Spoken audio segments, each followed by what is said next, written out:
আমি অপহরণ করিনি, কুরআন মাথায় নিয়ে যুবদল নেতার শপথ। জানাবো স্থানীয় সরকার নির্বাচনে বড় সাফল্য চায় বিএনপি, প্রস্তুতি নিতে তৃণমূলের নেতাকর্মীদের প্রতি কেন্দ্রীয় বিএনপি নির্দেশ।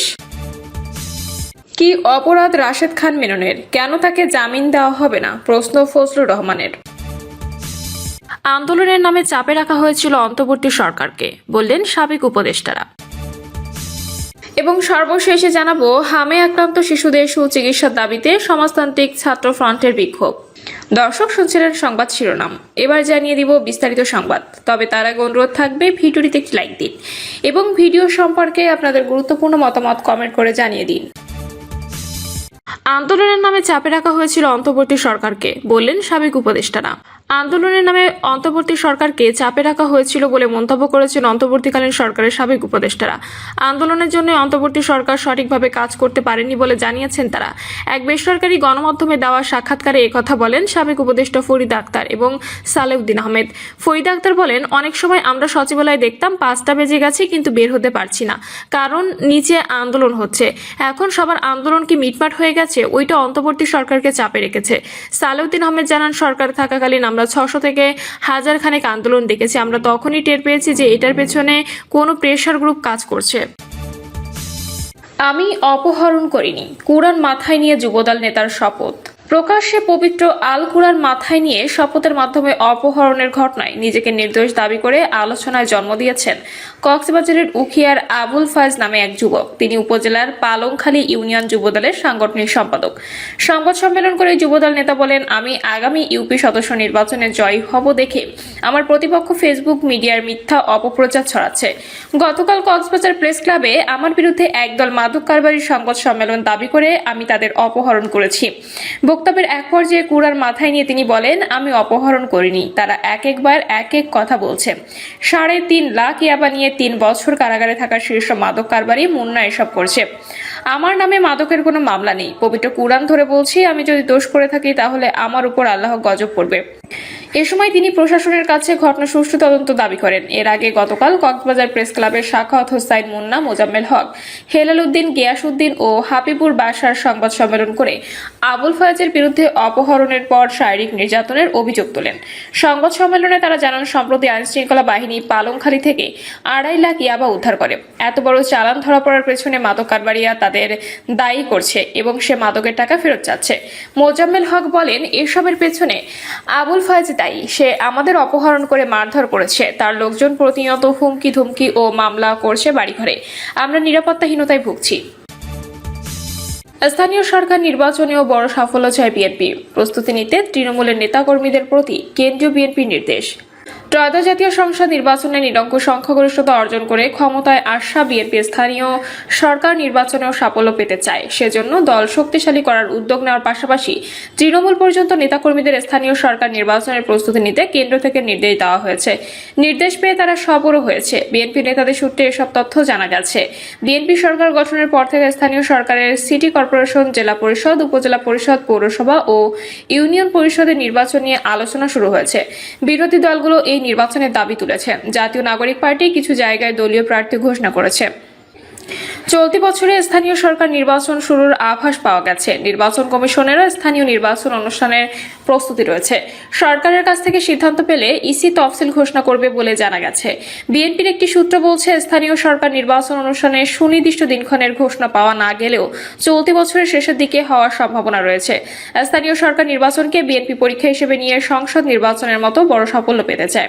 তবে সংসদ নির্বাচনের সঙ্গে এই নির্বাচনের ধরনগত পার্থক্য থাকায় বড় সাফল্যের জন্য ব্যাপক প্রস্তুতি নিতে হবে, কারণ এখানে স্থানীয় অনেক বিষয়ে প্রভাব রাখে। তাই বড় সাফল্যের জন্য আগেভাগে স্থানীয় সরকার নির্বাচনের প্রস্তুতি নিতে কেন্দ্র থেকে তৃণমূলে এরই মধ্যে নির্দেশ গেছে। নির্দেশ মতো দলের তৃণমূলের নেতাকর্মীরা সরব হয়েছে। বিএনপি সম্ভাব্য প্রার্থীরা আনুষ্ঠানিক গণসংযোগ শুরু করেছে। নিজ এলাকায় বিভিন্ন উপলক্ষ ঘিরে পোস্টার, ফেস্টুন, ব্যানার টানাচ্ছেন। বিভিন্ন সামাজিক ও রাজনৈতিক কর্মসূচিতে অংশ নিচ্ছেন। সামাজিক যোগাযোগ মাধ্যমকেও ব্যবহার করছেন তারা। স্থানীয় নির্বাচন নিয়ে দলের প্রস্তুতি আছে জানিয়ে বিএনপি সিনিয়র যুগ্ম মহাসচিব ও প্রধানমন্ত্রীর উপদেষ্টা রুহুল কবির রিজভী বলেন, নির্বাচনের দিনক্ষণ ঘোষণা হওয়ার পর পূর্ণ শক্তি নিয়ে নেতাকর্মীরা ভোটের মাঠে নামবেন। সরকারের অর্জনগুলো জনমনে ইতিবাচক ধারণা তৈরি করছে দাবি করে নির্বাচন দলীয় নেতাদের জয়ের ব্যাপারেও আশাবাদ জানান তিনি। বিএনপি নীতি নির্ধারকেরা মনে করছেন স্থানীয় পর্যায়ে শক্ত অবস্থান নিশ্চিত করতে না পারলে জাতীয় পর্যায়ে জনপ্রিয়তা কমতে পারে। এ কারণে আসন্ন স্থানীয় সরকার নির্বাচন দল ও সরকারের জন্য অত্যন্ত গুরুত্বপূর্ণ। স্থানীয় নির্বাচনে জাতীয় নির্বাচনের সাফল্যের ধারাবাহিকতা ধরে রাখতে কার্যকর কৌশল নিতে হবে। জাতীয় নির্বাচনে কেন্দ্রীয় নেতৃত্ব, রাজনৈতিক পরিবর্তনের আকাঙ্ক্ষা এবং সরকার বিরোধী জনমত বড় ভূমিকা রাখলেও স্থানীয় সরকার নির্বাচনে প্রাধান্য পায় ব্যক্তির জনপ্রিয়তা, আঞ্চলিক সমীকরণ, অভ্যন্তরীণ কোন্দল এবং স্থানীয় নেতৃত্বের গ্রহণযোগ্যতা। এবার স্থানীয় নির্বাচনে দলীয় প্রতীক থাকছে না, ফলে ভোটে এসব বিষয় প্রাধান্য পাবে। এদিকে জামায়াত ইসলামী ও এনসিপি এই নির্বাচনের শক্ত প্রতিদ্বন্দ্বী হয়ে দাঁড়াবে। বিএনপির একাধিক সূত্র জানায় স্থানীয় সরকার নির্বাচনকে সামনে রেখে দলের তৃণমূলের অভ্যন্তরীণ কোন্দল নীতি নির্ধারকদের ভাবাচ্ছে। ত্রয়োদশ সংসদ নির্বাচনে অর্ধশতাধিক বিদ্রোহী প্রার্থী বিএনপি প্রার্থীর বিরুদ্ধে প্রতিদ্বন্দ্বিতা করছেন। এ কারণে বিএনপি বেশ কিছু আসনে পরাজিত হয়েছে। সরকার গঠনের পরও বিভিন্ন স্থানে নানা কারণে কোন্দল রয়েছে, যা স্থানীয় নির্বাচনে নেতিবাচক প্রভাব ফেলতে পারে। এজন্য দলের স্বার্থে কোন্দল ভুলে নেতাকর্মীদের ঐক্যবদ্ধ করার চেষ্টা চলছে।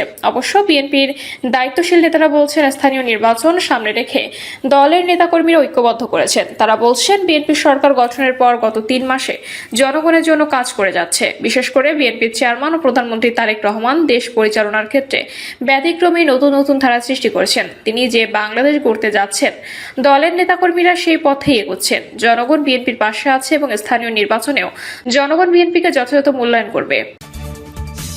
কি অপরাধ রাশেদ খান মেননের? কেন তাকে জামিন দেওয়া হবে না? প্রশ্ন ফজলুর রহমানের। কিশোরগঞ্জ 4 আসনে বিএনপি দলীয় সংসদ সদস্য বীর মুক্তিযোদ্ধা ফজলুর রহমান রাজনীতি নিয়ে কথা বলেছেন গণমাধ্যমের সঙ্গে। জানালেন কত বছর বয়সে তিনি রাজনীতি থেকে অবসর নেবেন। সাক্ষাৎকারের শুরুতে উপস্থাপক আওয়ামী লীগের বর্ষীয় নেতা তোফায়েল আহমেদের বিষয়ে কথা বলেন। তিনি বলেন, সামাজিক যোগাযোগ মাধ্যমে হঠাৎ করে একটি ছবি আলোচনা চলে আসে। আপনি দেখেছেন কিনা আমি জানি না। বর্ষীয় রাজনীতিবিদ তোফায়েল আহমেদ সাহেবের খুবই অসুস্থ অবস্থায় একটি ছবি, যেখানে বলা হচ্ছে তিনি এখন আর সেন্সে নেই। তিনি বার্ধক্যজনিত এবং নানা রোগে আক্রান্ত। তার বিরুদ্ধে অনেকগুলো মামলা ও গ্রেপ্তারি পরোয়ানা নতুন জারি হয়েছে। এটা অনেকেই আলোচনা এনেছে। এরকম একটা মানুষকে ঠিক এ সময় এটা কেন? আপনার কি মনে হয় এগুলো আসলে শেষ হয় কিভাবে? এটা কি খুব ইতিবাচক দিক হবে, নাকি এগুলো আসলে মানুষের জনমনে একটা নেতিবাচক প্রতিক্রিয়া তৈরি হতে পারে বলে মনে করেন? ফজলুর রহমান বলেন, 2014 সালের পর থেকে 24 পর্যন্ত তোফায়েল আহমেদ সরকারের কোনো কিছুতেই ছিলেন না, শুধু একজন এমপি ছাড়া। তিনি গুরুত্বপূর্ণ কোনো এমপি ছিলেন না, কারণ শেখ হাসিনা তাকে কোনো গুরুত্ব দেননি, সিনিয়রদের কোনো গুরুত্ব দেননি। আমির হোসেন আমু সহ কাউকে না, এমনকি মোহাম্মদ নাসিমকেও কোনো গুরুত্ব দেননি। তিনি বলেন, তোফায়েল আহমেদের মতো লোক এখন তো মৃত্যুসজ্জায় বলেও তো কম বলা হবে। তিনি তো মৃত, কিছুই বোঝেন না তিনি। স্ত্রী মারা যাচ্ছে, তিনি হাসছেন। এই মানুষটার নামে ওয়ারেন্ট হবে। এটা একটা দেশ, কেন হবে? আর ওয়ারেন্ট হলে তাকে ধরতে হবে কেন? আমি খুব ক্লিয়ারলি বলি, হইতে পারে আমার নামে অনেক কিছু। রাশেদ খান মেনন এতদিন জেল খাটবে কেন? তাকে কেন জামিন দেওয়া হবে না?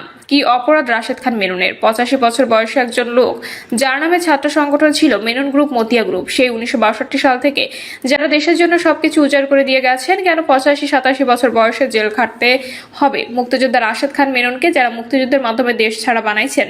কি অপরাধ? রাশেদ খান মেননের মতো কত ভালো লোক রাজনীতিতে আছে, বাইরে কয়জন আছে?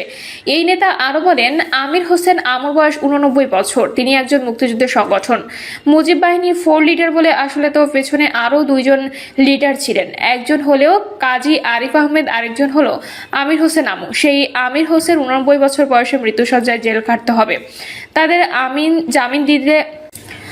জামিন দিলে কি হয়? অপরাধ হইলে ফাঁসি দিয়ে দাও। তিনি বলেন, বাংলাদেশের মুক্তিযোদ্ধারা যারা জেলে আছেন, তারা যে দলেরই হোক, তাদের জামিন দাও। জামিন তাদের পাওনা। আমি এটা খুব ক্লিয়ারলি বলবো। তা না হলে দেখেন, পশ্চিম থেকে কিন্তু একটা বাতাস আসতেছে। আপনি বাতাস সম্পর্কে কি বুঝতে চেয়েছেন? উত্তরে তিনি বলেন, মমতা ব্যানার্জি তো 15 বছর একদম অপ্রতিহতভাবে পশ্চিমবাংলার শাসন ক্ষমতায় ছিলেন। তার একটা নীতি ছিল, একটা আদর্শ ছিল। এখন তারা আসতে, তারা কিন্তু কেন্দ্রের প্রতিনিধি। মমতার কিন্তু কোনো কেন্দ্র ছিল না। ইন্ডিভিজুয়াল দুর্বলতাটা তার এখানে। এখন দেখেন, কালকে থেকেই আর্মি নামতে হয়েছে রাস্তায়, খুনাখুনি, 3 জন মারা গেছে। তিনি বলেন, এই যে অবস্থা চলছে, এটা তো গ্লোবাল পলিটিক্স। পশ্চিম বাংলায় যেটা হয়েছে আমার এখানে এফেক্ট পড়বে না, এখানে আমি বলছি সেটা। তিনি বলেন, খুব সাবধান, খুব কন্ট্রাডিকশন করে পলিটিক্স কিন্তু করা যাবে না। তিনি বলেন, আজকে আমি আপনাকে বলি, শেখ হাসিনা সহ যারা কুকর্ম করেছে আমি অমানুষ পশু বলে এদের যে কত বকাবকি করেছি, কি শান্তি ফ্যাসিস্টদের হওয়া উচিত। আজকে যদিও বলছি মুক্তিযোদ্ধাদের ছেড়ে দেন, জামিন ওয়ার্নিং দেন অন্তত। তিনি বলেন, সে 15 বছর যারা এই অত্যাচার করেছেন আনিসুল হককে বারবার বলছি, আনিসুল হক তুমি কিন্তু সিরাজুল হকের ছেলে, তোমার সিরাজুল হক বাবা কিন্তু এদেশের প্রতিষ্ঠায় বঙ্গবন্ধুর বন্ধু ছিল। সাবধান আনিসুল হক, তুমি কিন্তু পলিটিক্স করো না। এই ওবায়দুল কাদের আমি কিন্তু বারবার বলছি আমার কথাগুলো ঠিক হয়েছে না বেঠিক হয়েছে। এখন দেখেন আনিসুল হকের জন্য কে কান্দে। এখন তো ন্যাংটা অবস্থায় ধরা পড়ছে সদরঘাটে বৈশা। তিনি বলেন, যারাই কঠিন কঠিন কথা বলতো মনে করতে এই পৃথিবীতে আমার দিন আর যাবে না, সূর্য আর ডুববে না। তারা জানতো না সূর্য কিন্তু ডুববে। আবার যারা সূর্য ডুবার পরে ক্ষমতায় আসবে তাদেরও মনে করা উচিত যে সূর্য কিন্তু আবার পূর্ব দিকে উঠবে।